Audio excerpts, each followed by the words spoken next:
How are you?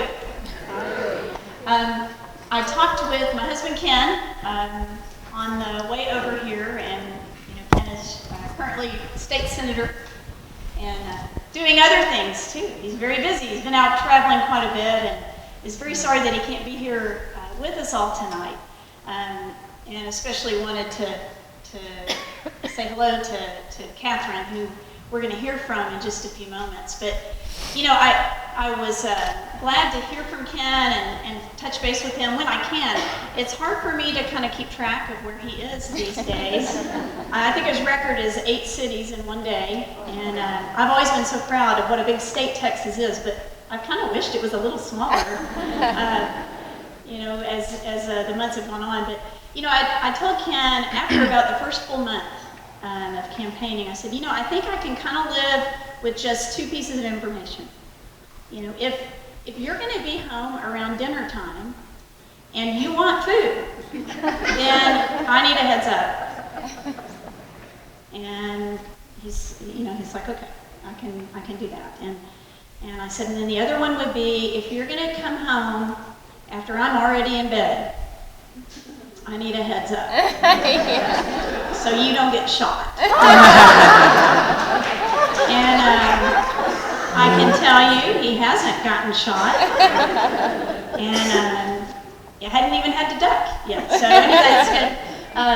But I do love, our conversation ended when I got off him when I was driving over here, and he said, "Oh, Ange, by the way, don't shoot." So that means he's coming home. He'll be home tonight. Well, it's a pleasure to introduce to you our speaker tonight, Catherine Engelbrecht. And I know you're very excited to hear from her tonight, as I am. She was born in Richmond, Texas. She and her husband have a high-precision oil field machine shop company that they started together. She's the president of that. Prior to 2008, she really seems to have kept herself quite busy and occupied as a wife and a mom and a board member, a founder at her church, an officer at her children's school's PTO, a civic volunteer, and then, of course, a business owner. But in the presidential election of 2008, she saw something that she could not ignore. And she started looking at her children and at her aging parents, thinking about the future for them and for her church and for her business and for her country. And she knew that she had to do something. And she knew she had to step out in faith and do something. And so in 2009, she began the King Street Patriots, now one of the largest tea parties in Texas.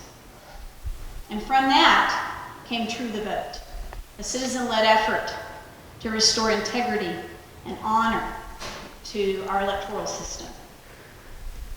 And then in 2010, everything really changed when she had the nerve to file for tax-exempt status. The rest is history, and I am looking forward to hearing that story tonight. But I will tell you, if you haven't seen it yourself, her testimony on Capitol Hill regarding the IRS persecution of conservative groups is compelling and riveting. And we are grateful that you did it. Ken told me one time, he said, I don't know many people who would have or could have done what she did so eloquently, but even less, I know very few people who would have done that. Mm-hmm. As I look at Catherine from a distance and I've watched her, I cannot help but be reminded of Golden Corridor and the roots of Golden Corridor, started by women who were wives and mothers, who in the the late 1980s were looking around and seeing what was happening in our country, and who knew, like Catherine, that it was time for them to step out in faith and do something. And look at us now.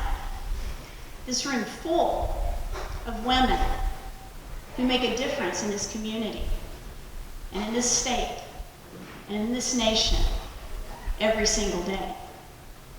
You know, one time Ken told me a story about a town hall that he was at. He was serving on the panel of legislators. They were sort of debriefing about what had happened in that last legislative session. And there was a woman who stood up in the audience, and she said, "I want you to know that I pray for y'all every single day. And I pray that you would have wisdom." And Ken thanked her, and then he asked her if she would mind tweaking her prayer just a tad going forward. And he said, "Would you mind asking that God would give us courage?" And he said, "I will tell you this. When I look around from where I sit, from where I stand, when things go badly, it really isn't usually because people don't know the right thing to do. It's because they don't have the courage to do it." Well, I'm grateful to have a husband who has stood courageously. I am so thankful to be part of this group of women, amazing, courageous women who make a difference. And I know that all of you, like me, are honored to welcome here tonight Catherine Engelbrecht, a courageous and wise Texas woman who's an inspiration to us all. Would you please welcome Catherine Engelbrecht? That was lovely. Thank you. That's one of those introductions that you're like, and I'm done. Thank you very much, ladies and gentlemen. We're sitting out here, and Angela said, I read about you on the internet, so I know what to say in your introduction, and sort of the blood ran out of my head for a little bit, because a lot of things that are said about me on the internet are not quite so nice. So wherever you found that, aces. One of the, you have these sort of moments that reality kind of smacks you in the face as to the gravity of maybe what you're a part of. And I had a moment when my daughter decided that she would go look on the internet for things about her mom. The kids had a weekly current events report that they needed to do. And so one day we're getting ready for school, and she bounds down the back stairs and says, "Mommy, today is my day for my current events report." And guess who I chose to do my report on? And I said, "Who, honey?" And she said, "You, Mom." And I'm like, "Oh, that's great. Where'd you get the information?" Because she hadn't asked me anything. And she said, "Oh, I got it online." And I said, "Oh, great, honey. What paper, what articles did you use?" She said, "They had so much about you at the Huffington Post, and that's what I used." And Mommy's not a racist. So, moments, right? Moments. As you heard, in 2008 and prior, I had zero political experience. I would like to maintain I still don't have a whole lot of political experience. I think I have experience now in just trying to do the right thing and, getting sucker punched in front of the nation. But I did grow up in a house where my father was on city council for 20-some years, and I have such a heart for local government. And I was raised to believe that it's a responsibility that we all have to give back to our communities. And the giving back prior to 2009 really had been serving on, like the city beautification committee and, helping out at the fair or various things that we needed to do in the city of Rosenberg where I grew up. I never imagined that things would become what they have in my life or the life of my family. But I will tell you this, and I feel comforted and secure in telling you this because of the beautiful prayer that opened tonight. My word, that prayed me up for the rest of the month. And it's obvious there's such a spirit of faith here. I want to encourage all of you, because as we head into spring and the dog days of summer, when we're all going to be out knocking on doors and making phone calls and talking to our neighbors and seeing ourselves outnumbered and wondering what in the world we are facing in this state, let me assure you, God's hand is thick on this country, thick on this country. And it does not, ladies and gentlemen, we could have been born at any time. But God knew before he set the universe in motion that tonight we'd be here and you'd be alive now for what may seem in some cases like insurmountable odds. But I submit to you that our Lord loves a remnant. And if you will listen to that voice inside that brought you here tonight and that has sparked something in you to care enough to spend an evening here talking about issues that face our country, if you'll take whatever that next step is that he tells you to take, I'm telling you that's enough. It's kind of like tithing, actually. If we all tithe, everything will be okay. If we all just tithe a little bit of our time, because I think that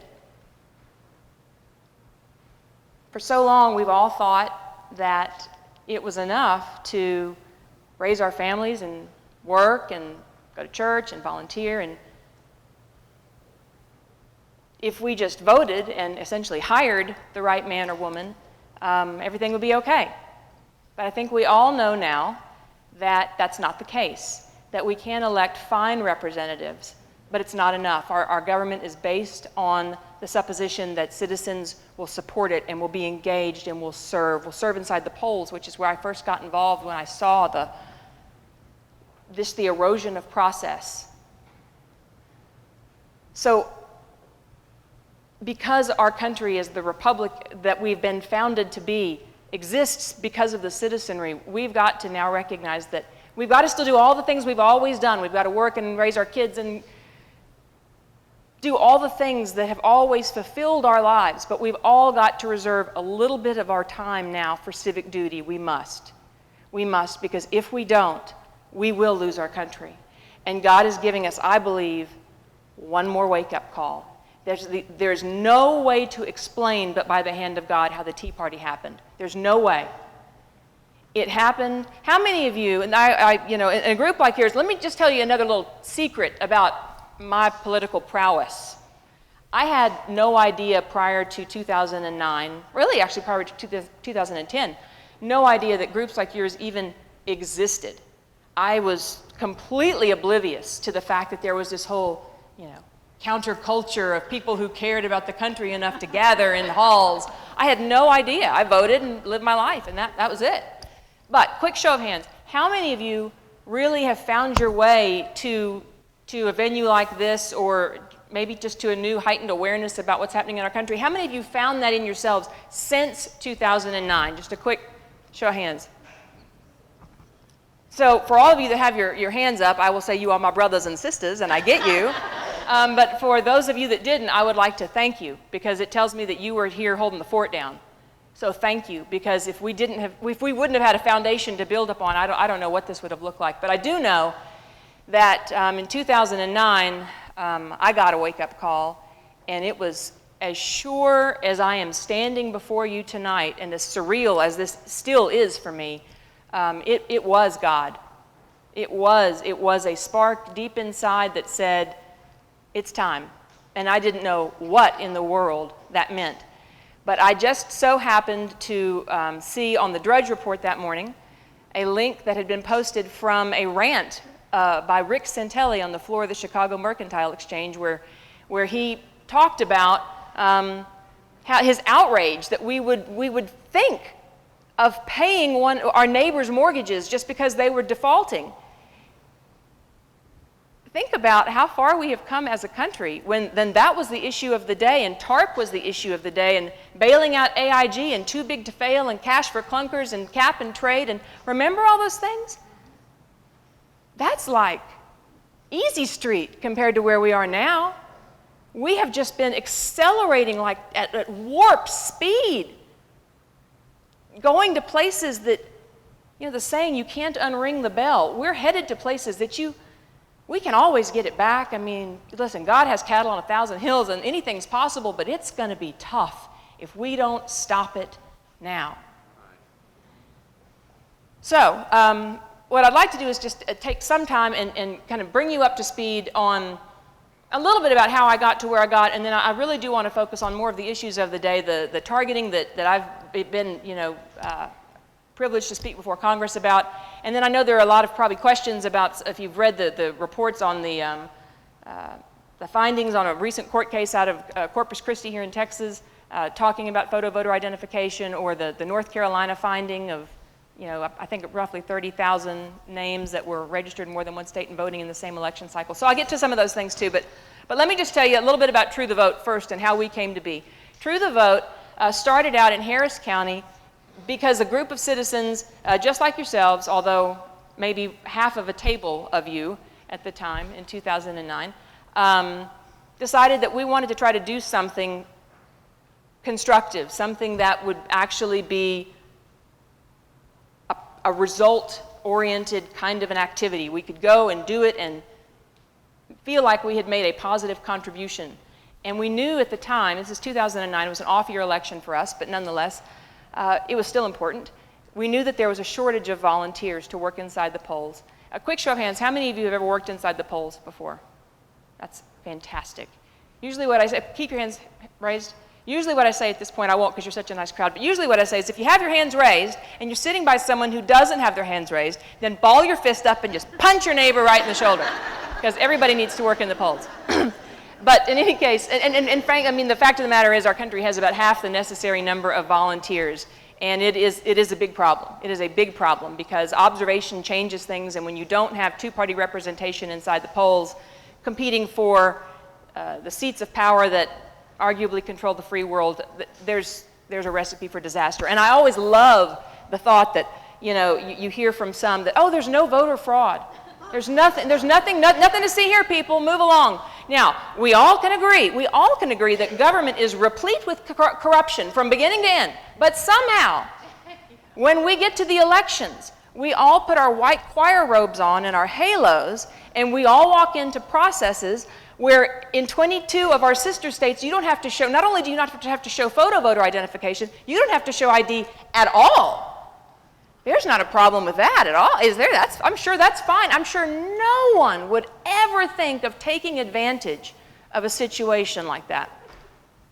So in any case, we knew that there was a shortage of volunteers, and we thought, well, you know what, we're going to go and we're going to do this. This is going to be a one-day gig. We'll go work at the polls, we'll check that off our good citizen list, and then we'll go do something else.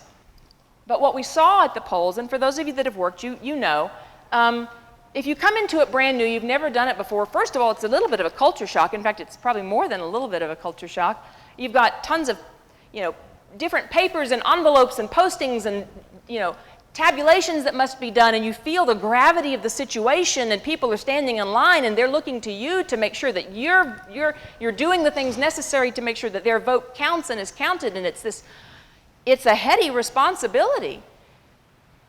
So the process is enough unto itself to be a challenge. But then you have, added to that, things that we saw that, is that rain? Here we are. All right. For the Texans, pray for the drought. You're in Texas when you go to church and the pastor prays for rain for the stock tanks. Oh Lord, please, our cattle need water. That's just what we do on Sundays, a little aside there. In any case, we saw people who came in with more than one registration card, and when they presented the first one and they were told, you've already voted, sir, I'm so sorry, they would reach in the other pocket and say, what about this card? Oh, that one's good. Or we saw people who would kind of come in, and this is, for those of you that have heard me talk about these things before, and certainly if you worked inside the polls, you know that this is true. It's still true because you can't really control it. It requires that people are, honest. But people come in and sort of sheepishly whisper, I don't remember who I'm supposed to vote for. And then the election judge would say, oh, we can help you, and they would go to the voting booth. And there is a distinction, ladies and gentlemen, between needing help to understand how to work the equipment, which is fine. There are reasons that You know, I mean, in Texas, the little dial thing, that's kind of a quirky deal. Sure, I get it, you need help, that's fine. I'm not talking about that. I'm talking about people who literally said, tell me who I'm supposed to vote for, and you would hear the election judge say, well, this is how you vote straight party, or it's much easier to vote straight party, or put your hand on mine and we're going to click 3 to the left and 4 to the right.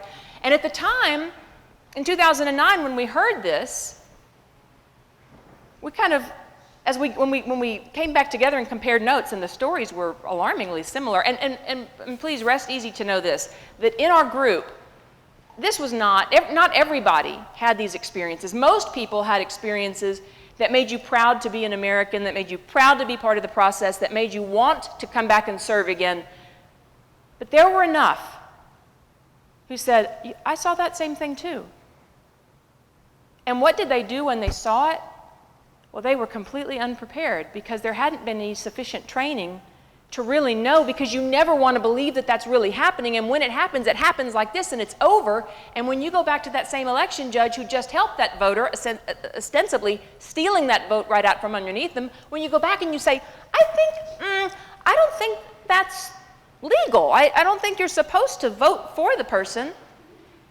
Well, the people in 2009, as we compared notes, had matching stories.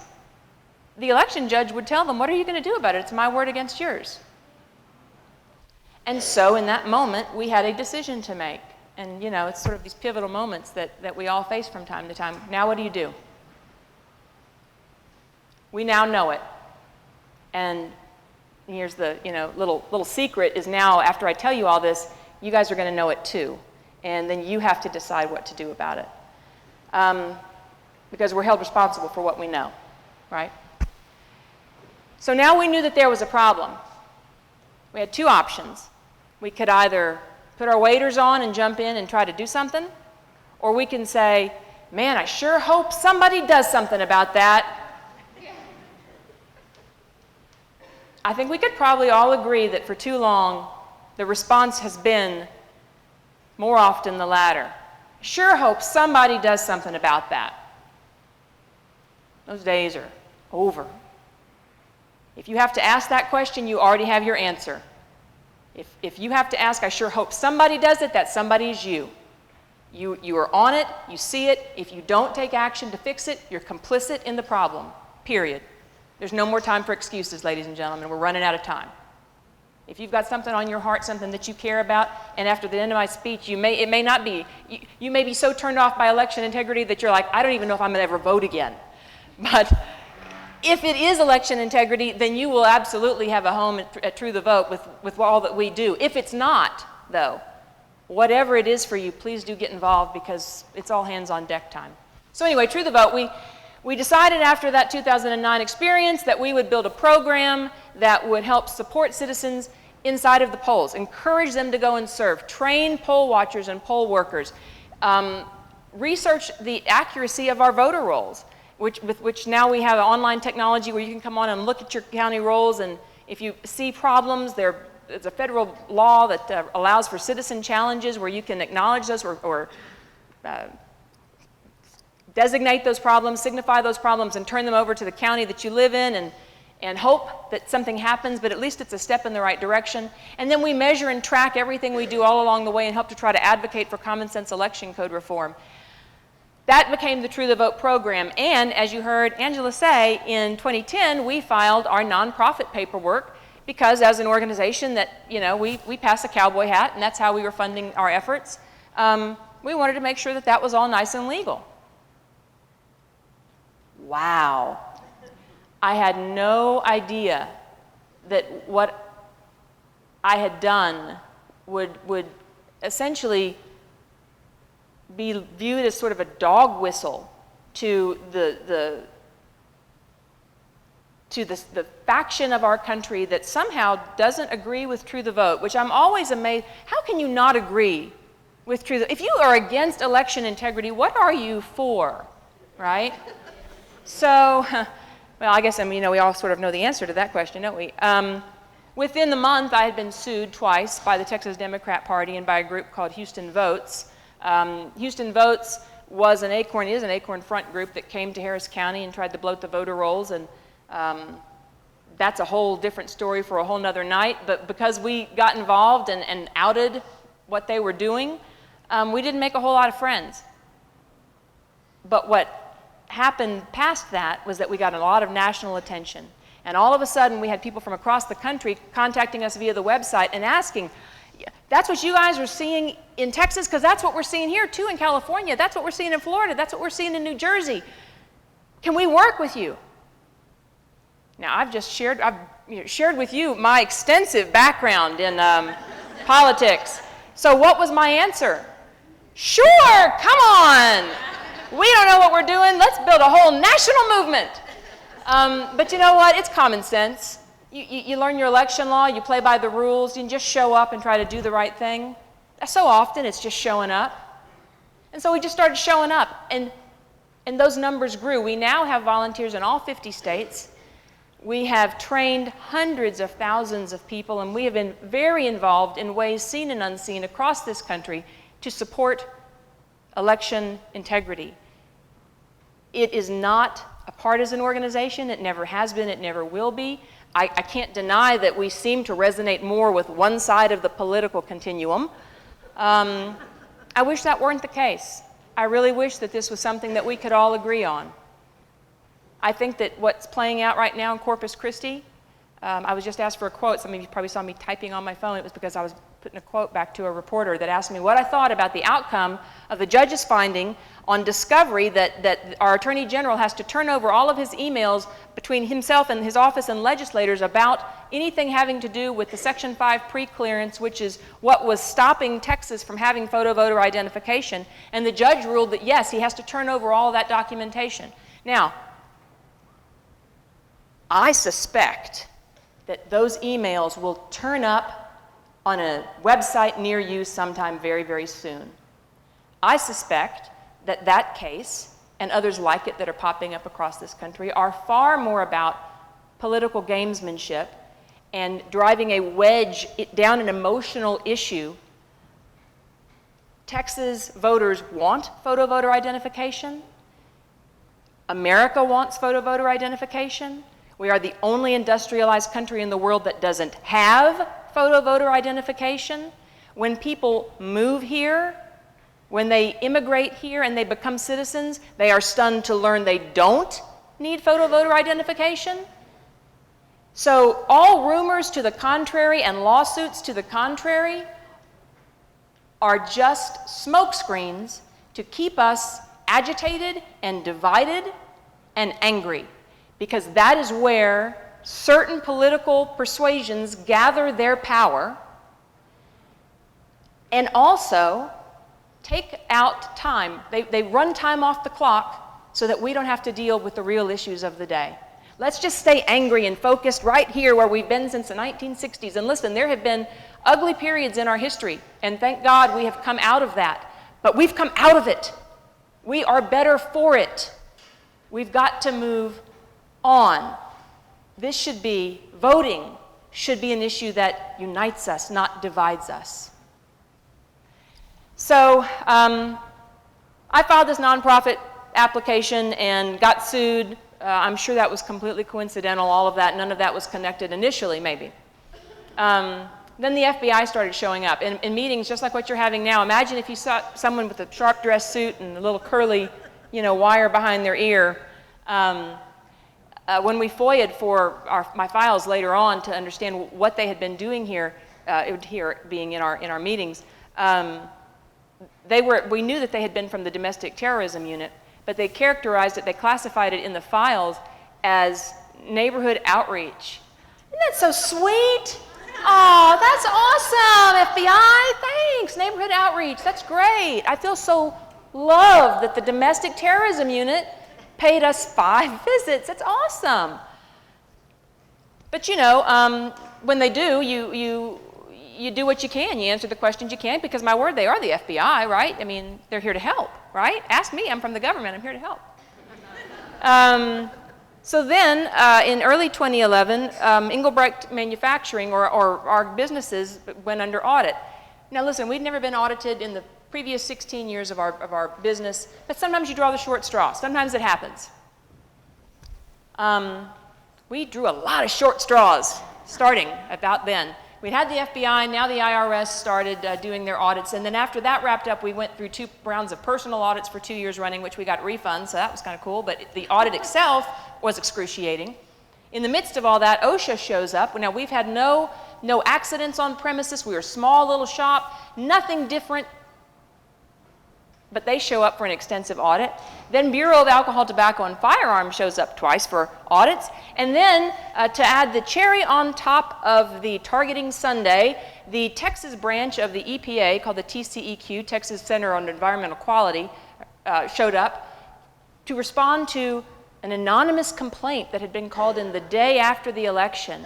Wow, you don't say. It was like an alphabet soup parade of federal government agencies.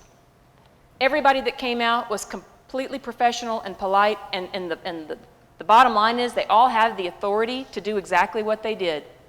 Everybody came in, they conducted themselves properly.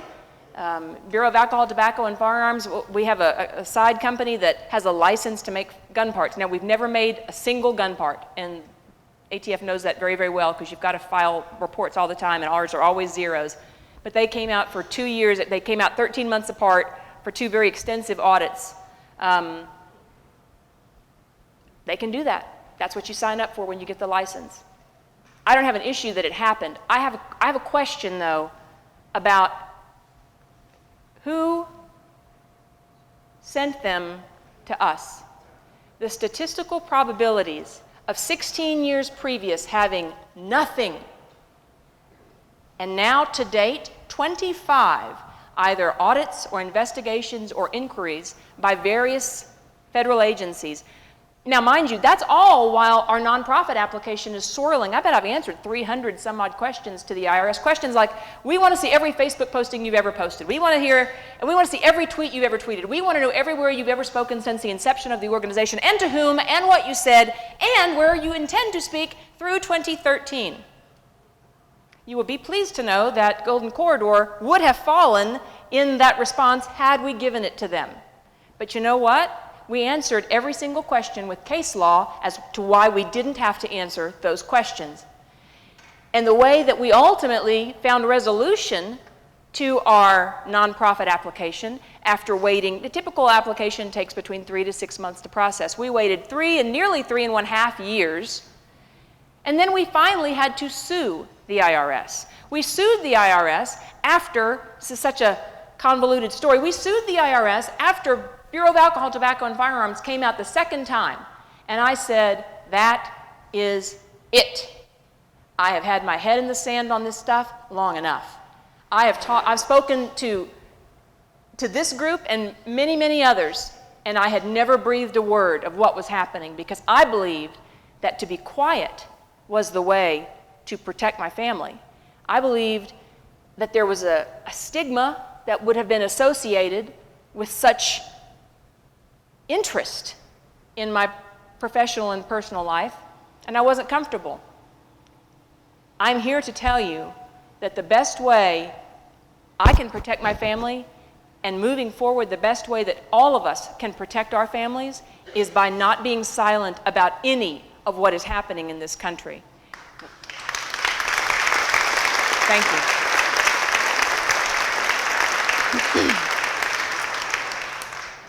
And so we sued the IRS, and we won our C3 status, a long-fought battle. And I recently testified before Congress and had an opportunity to sort of lay out the facts as I believe the facts are.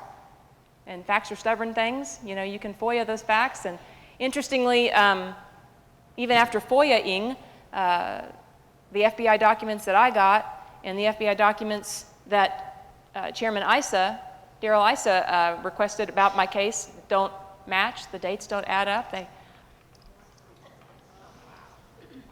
It is, ladies and gentlemen, as bad as it seems. Make no mistake. There are times I feel like I can sort of hear the propeller blades of the black helicopter over my shoulder. It is as bad as it seems. This administration does not govern from a belief of American exceptionalism. They don't embrace the concept of the republic, and they don't trust the American people.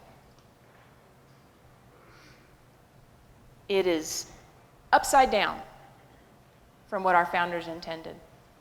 But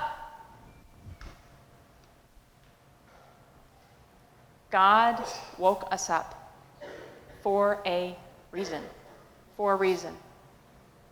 And so I'm glad to stick around and take a few questions, but I will leave you with this. There have been moment after moment after moment of affirmations that what I'm doing is on the right path. And I suspect because those kinds of things are happening to me that I bet they're happening to you too. We are privileged to be living in days of history and miracles. Don't let this pass you by. You have been called up to service for a very special time. And it may be just to tell somebody about what you heard tonight. That may be the call for you. But it may be something much bigger. Maybe something much more than you could have ever imagined. And one of the things I've kind of come to own is that oftentimes when it's really God's call in your life because you absolutely have no business doing it. And I can tell you, I have no business doing what I'm doing. I used to tell my husband, I feel like sometimes I roll out of bed and fall off a cliff every morning. But that's okay, because I also every morning pray for courage. And I pray for my children every night. Please give them the courage to make the wise choice and not just the easy choice. The easy choices are over. We have to make wise choices now, so maybe our children will have the luxury of easy choices. But it's on us, ladies and gentlemen. We've been called to do it. This is a group that can get work done. The leadership of this group has a vision. Support them. And for those of you that are here representing other groups tonight, we don't all agree about everything. But I'll tell you what, we're all a lot more alike than we are different. And we agree about some things. So let the rest go. Because if we don't find a way to work together, the machine that is coming at us will leave us decimated on the tracks. Make no mistake.